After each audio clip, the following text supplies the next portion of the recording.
ጤና ይስጥልን የተወደዳችሁ የቦርከና ሚዲያ ቤተሰቦቻችን የዕለተ ረቡዕ የሚያዝያ 14 ቀን 2018 ዓመተ ምህረት የሰዓቱን ዜናዎች ይዘን ቀርበናል። አበይት ዜናዎችን እናስቀድማለን። በደቡብ ጎንደር ዞን በተፈጸመ ጥቃት የቤተ ክርስቲያን አገልጋዮችን ጨምሮ 7 ሰዎች ተገደሉ። በአማራ ክልል ደቡብ ጎንደር ዞን ላይ ጋይንት ወረዳ ሳሊ በተባለች አነስተኛ ከተማ የመንግስት ወታደሮች በፈጸሙት ጥቃት 7 ሰዎች መገደላቸውንና ቤተ ክርስቲያን ላይ ጉዳት መድረሱን ምንጮች ገልጸዋል። የዕለቱ ዜናችን ቀዳሚ ጉዳይ አድርገነዋል። ባህር ዳር ላይ ሰው ገድሎ የተሰወረው ተጠርጣሪ የአድማ ብተና አባል መቀሌ ላይ ተያዘ።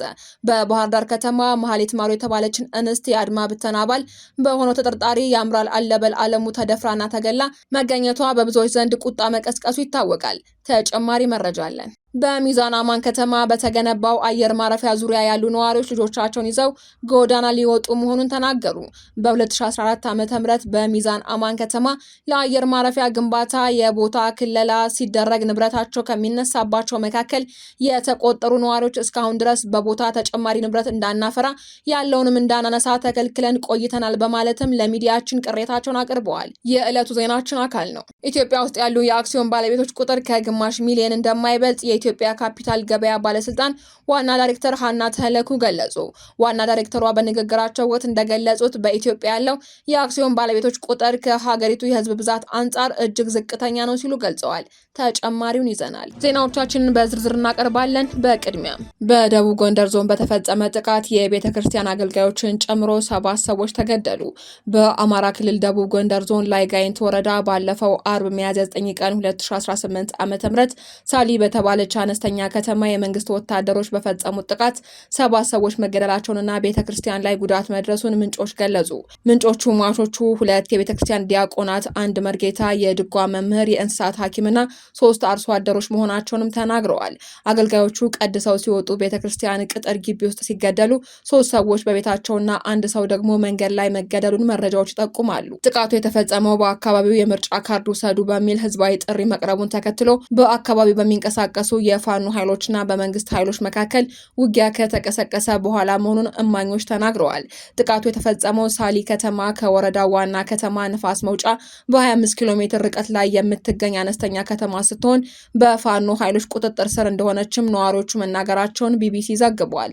አርብ ዕለት ለምርጫ ስብሰባ ብለው መጡ። የምን ምርጫ ነው ብሎ ፋኖ ሲንቀሳቀስ ሲተኩስባቸው ከዚያ በኋላ ሲተኩሱ ዋሉ ሲሉ በከተማዋ ከጥቃቱ በፊት የነበረውን ግጭት አንድ ነዋሪ ገልጸዋል። የደብረ ብርሃን ሳሊ ባለ እግዚአብሔር ቤተክርስቲያን አገልጋዮች ከቅዳሴ በኋላ ለክርስትና የተዘጋጀ ጸበል ጸዲቅ እየቀመሱ ያለ ውጊያው መቀስቀሱን አስረድተዋል። ቁጥራቸው በርከት ያሉ የመንግስት ወታደሮች ወደ ቤተክርስቲያኗ መግባታቸውንም የዓይን እማኞቹ ተናግረዋል። ወታደሮቹ 2 የቤተክርስቲያኗን ጥበቃዎች ከደበደቡ በኋላ ወደ ቅጥር ግቢው ዘልቀው መግባታቸውን ከጥቃቱ ያመለጡ አገልጋዮችም ለቢቢሲ ቃላቸውን ሰጥተዋል። ከደጅ ሰላሙ እንዲወጡ ተደርገው በመጀመሪያ በመሳሪያ አፈሙዝና ሰደፍ እንደተደበደቡ ማክለዋል። 7 የሚሆኑ አገልጋዮች በደረታቸው እንዲተኙና እንዲንከረባበቱ ከተደረጉ በኋላ ተኩስ መከፈቱንም ተናግረዋል። እነሱን ሲመቱ ቀድመን ወደቅን በማለት ከጥቃቱ የተረፉ አንድ አገልጋይ ሲናገሩ፣ ሌላኛው ደግሞ ከጥይቱ በታቦት ኃይል መትረፋቸውን ገልጸዋል። 3 አገልጋዮች ከተመቱ በኋላም አለቃው እንዴት ንጹሃንን ትገድላለህ? እንዳትማታለው የተረፋችሁት ሩጡ ተባልን ሲሉም እንዴት በህይወት እንደተረፉ አስረድተዋል።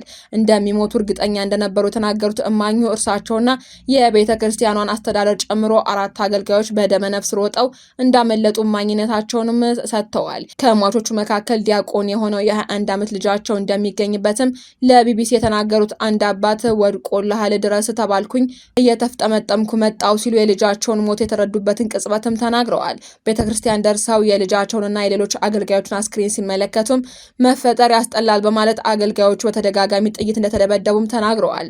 ሰማዩ ተደፋብኝ ሲሉ ስሜታቸውን የሚገልጹት አባት እኔ ምን ኑሮ አለኝ እንደ ልጄ ሄጄ ልሙትም ሲሉ ተናግረዋል። ከዚህ በኋላ እኔ ኖሬ አረባም ንስሐ ገብቼ ልሙት ለቤተ ክርስቲያን ያልኩትን ልጄን በከፋ አሟሟት ተጨካኝ እኔ ከእንግዲህ መንኜ ሞታለሁ እንጂ አርሻ አልበላም ብለዋል። ቀጥታ ቤተ ክርስቲያን ግቢ ገብተው ነው የመታቸው ያሉት የሟች አባት አስክሬኑ ላይ የደረሰውን ጉዳት በመግለጽም ግድያው እርሽና ነው ብለውታል። 3ቱ ሟቾች ተበርብረው ከቤታቸው እንዲወጡ ተደርገው እንደተገደሉ የተናገሩት ነዋሪዎቹ የእንስሳት ሐኪሙ ደግሞ መሳሪያ ተገኝቶብሃል በሚል እንደተጠረጠረና ወደ ዋና መስመር ጸደይ ባንክ አካባቢ እንዲወጣ ተደርጎ መንገድ ላይ መገደሉን ተናግረዋል።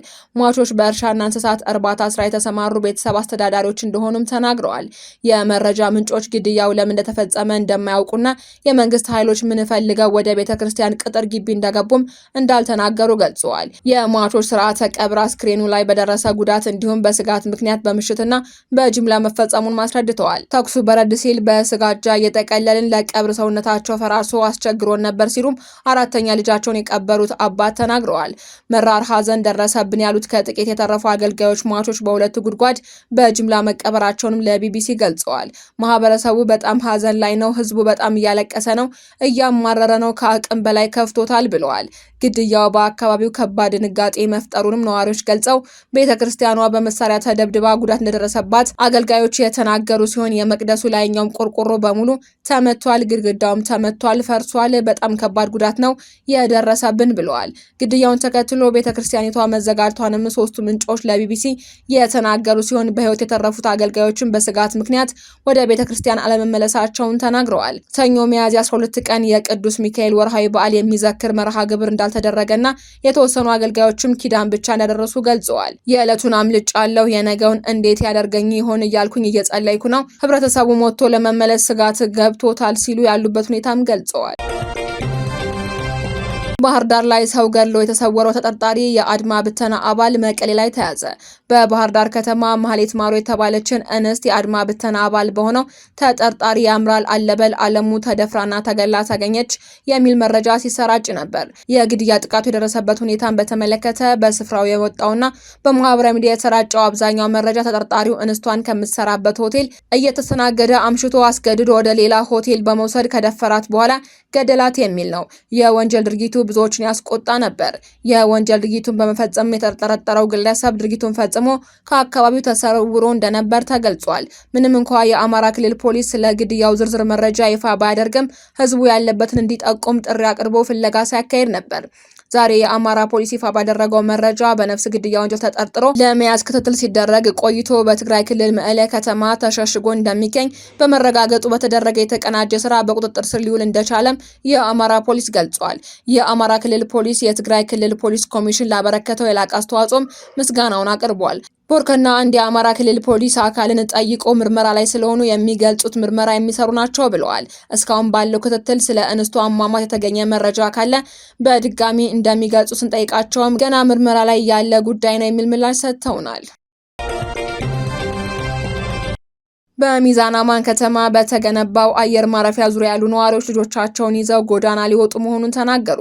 በ2014 ዓ.ም በሚዛን አማን ከተማ ለአየር ማረፊያ ግንባታ የቦታ ክለሳ ሲደረግ ንብረታቸውን ከሚነሳባቸው መካከል የተቆጠሩ ነዋሪዎች እስካሁን ድረስ በቦታ ተጨማሪ ንብረት እንዳናፈራ ያለውንም እንዳናነሳ ተከልክለን ቆይተናል በማለትም ለሚዲያችን ተናግረዋል።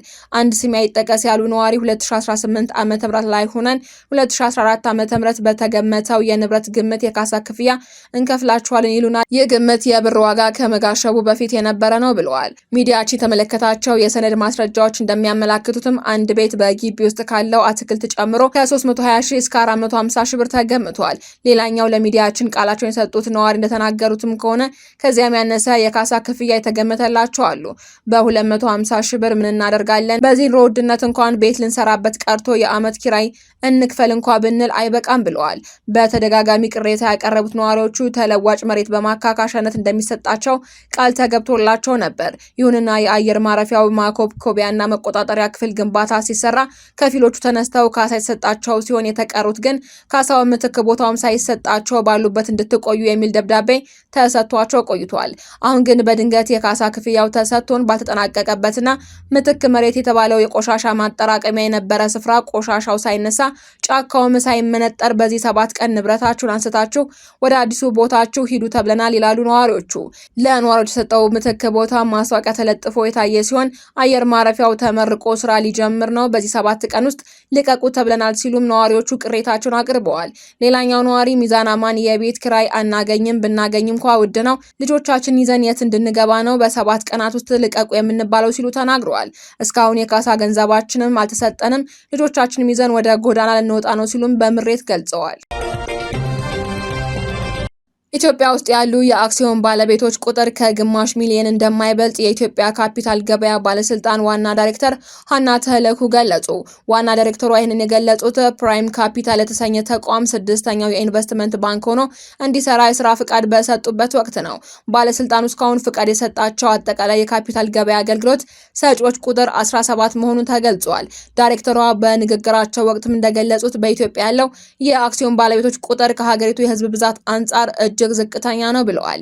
ከኛ በጣም ያነሰ የሰው ሀብት ያላቸው ሀገራት ከኛ በእጅጉ የበለጠ ቁጥር ያለው ኢንቨስተር አላቸው ያሉት ዋና ዳይሬክተሯ ይህንን ክፍተት ለመሙላትም የኢንቨስትመንት ባንኮች ገበያውን የማነቃቃትና አዳዲስ የኢንቨስትመንት አማራጮችን የማስተዋወቅ ትልቅ አደራ እንዳለባቸው አሳስበዋል። የኢንቨስትመንት ባንክ ተግባር የንግድ ስራ ብቻ ሳይሆን የገበያ ልማት ኃላፊነትም ጭምር መሆኑን የጠቀሱ ሲሆን ተቋማቱ ኩባንያዎች ዝቅተኛ ወጪ ያለውን የረጅም ጊዜ ካፒታል እንዲያገኙ የማማከር የደንበኝነት ሳቢ ሰነዶችን የማዘጋጀት የደላላነት ወይንም የብሮከሬጅ ስራዎችን በብቃት መወጣት እንደሚጠበቅባቸውም ገልጸዋል። በተለይ ደንበኞችን አካውንት ለመክፈትና ለመገበያየት ቢሮ ድረስ መምጣት ሳያስፈልጋቸው በቴክኖሎጂ ወይንም በሞባይልና በዌብሳይት አፕሊኬሽኖች እንዲያገለግሉ ማድረግ እንደሚገባም አሳስበዋል። የኢትዮጵያ የፋይናንስ ስርዓት አሁን ላይ እጅግ ወሳኝ በሆነ የሽግግር ወቅት ላይ እንደሚገኝ የጠቆሙትና ባለስልጣኑ የውጭ ፖርትፎሊዮ ኢንቨስትመንት የህግ ማዕቀፍን እያጠናቀቀ በመሆኑ በቀጣይ በርካታ የውጭ ኢንቨስተሮች ወደ ገበያው እንደሚቀላቀሉ ይጠበቃል ብለዋል። ለዚህ የኢንቨስትመንት ባንኮች በፋይናንስ፣ በህግ፣ በስታቲስቲክስ እና በቴክኖሎጂ የሰለጠነ የሰው ኃይል በማፍራት ራሳቸውን ማዘጋጀት እንዳለባቸው አደራ ብለዋል። የኢትዮጵያ ካፒታል ገበያ ባለስልጣን ዋና ዳይሬክተሯ ሀና ተህለኩ እስካሁን ብዙ ኩባንያዎች መዝግበናል፣ የኢንቨስተሮችም ቁጥር ከቀን ወደ ቀን እየጨመረ ነው። ነገር ግን ኢትዮጵያ ትልቅ ሀገር ናት። አሁን ባላት ዳታ ከ130 ሚሊዮን በላይ ዜጋ ያላት ሀገር ናት ብለዋል። አሁን ያለን የሼር ሆልዲንግ ወይንም የአክሲዮን ባለቤቶች ቁጥር ግን በሁሉም ሴክተር ያለው ቢደመር ከግማሽ ሚሊዮን የሚበልጥ አይደለም። እሱም ቢሆን መረጃውን በጣም ለጥጠነው ነው ሲሉም ገልጸዋል። ዱፕሊኬሽን ወይንም ተደጋጋሚ ምዝገባዎችን ደግሞ ስንቀንስ ከዚህም ያነሰ ይሆናል። ከኛ በጣም ያነሰ የሰው ሀብት ያላቸው ሀገራት ከኛ በእጅጉ የበለጠ ቁጥር ያለው ኢንቨስተር አላቸው ብለዋል። በኢንቨስትመንት ባንኮች የሚሰሩ የትራንዛክሽን አድቫይዘር ሰርቪስ ምንም እንኳ አስፈላጊ ቢሆኑም የተወሰነ ጊዜ ስራዎች ናቸው በማለትም ተናግረዋል። አሁን የጀመርነውን የፎሬን ፖርትፎሊዮ ኢንቨስትመንት የህግ ማዕቀፍ ካጠናቀቀን በኋላ በጣም ብዙ ኢንቨስተሮች ወደ ኢትዮጵያ እንደሚመጡ እንጠብቃለን ብለዋል። አድማጮቻችን፣ የሰዓቱ ዜናዎቻችን ተጠናቀዋል። ስለተከታተላችሁ እናመሰግናለን። ሰላም።